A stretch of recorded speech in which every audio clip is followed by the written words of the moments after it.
Starting after the Paradise Fire of 2018, many with a memory started noticing things that didn't seem normal, and the media told us climate change.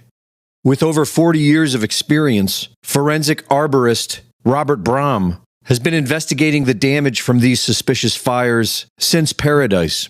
Based on his evidence, these fires are being caused by some sort of directed energy weapon. As many of us suspected, the trees in these recent forest fires are not burning as they should be. This is common for a horrific firestorm. This is what's left. They all look like this. There's nothing left. The twigs, the needles, the branches, even the trees will burn down, sometimes to a low stump or even a hole in the ground. Not like this one. This was the big Coffee Park fire in Santa Rosa, where 4,700 homes were turned to white ash. And look at the trees. Why aren't they missing along with the houses? Many of these are pine family relatives. Eucalyptus against that road there, or whatever that is, against the road. Those are eucalyptus back there, the round ones. Those are so flammable, a cigarette lighter in your hand can light those on fire. A green leaf, light them right on fire.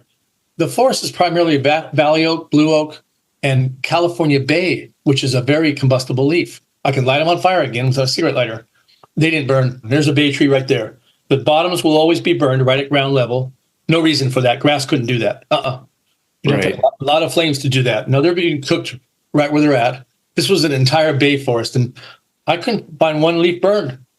And somehow the leaves turned black. You notice the bottoms of these little suckers here, they're black. Almost every tree here is a bay. They didn't burn, but the ground did. It's only a grass fire here. You can tell this was just grass, and it might have even been kept up. I don't see one burned tree. There's ponderosa pine, black oak, white oak. Well, there's a deodar cedar to the left there a little bit. That's pine family from the Himalayas. And a digger pine on the left, the big multi-branched one. Nothing wanted to burn that day, just the house. Ponderosa pine forest. Little short ones and everything. Where the flames are in the needles, they refuse to ignite. Here's your eucalyptus. It's down in the flames, refuse to burn. Upper foothill or lower pine belt here. Very flammable areas. And no, they're not burning. And look in the background. Chunks of metal everywhere. The physics of a natural fire does not explain the way aluminum and glass have been melting. The two fire captains told me in their combined 60 years, they've never, ever seen a window melt out.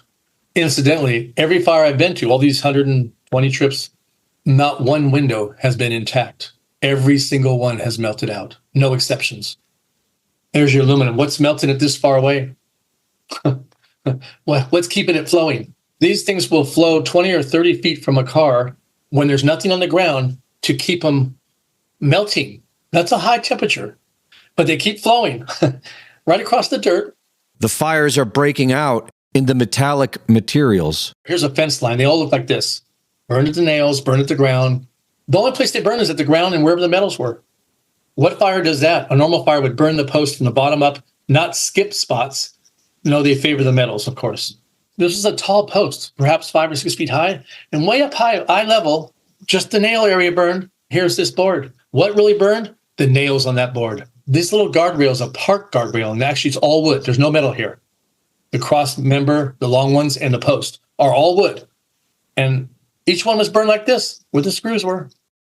And trees are burning from the inside out. Many trees are cooking from the inside out. They're burned on the inside, and there's no hole to get a flame in there. This thing was about 4 feet in diameter in a spring, burned from the inside out, and not one leaf burned. When you look at the cuts, this is very important. These are 90% dead. They should not have that heartwood. The dark area is the heartwood. It shows me these things were cooked from the inside out. There are many anomalies to be found in these fires. And here's a soil bag. It still had soil in it. That was there. The tennis shoe was there. And you see the black. There's black everywhere. A cushion for your chair. I see this chainsaw in the back of this pickup truck. The window melted out at 2,500 degrees. All the tires burned completely, leaving the slinky-like steel belts. That plastic should be gone completely, down to the metals. Didn't happen.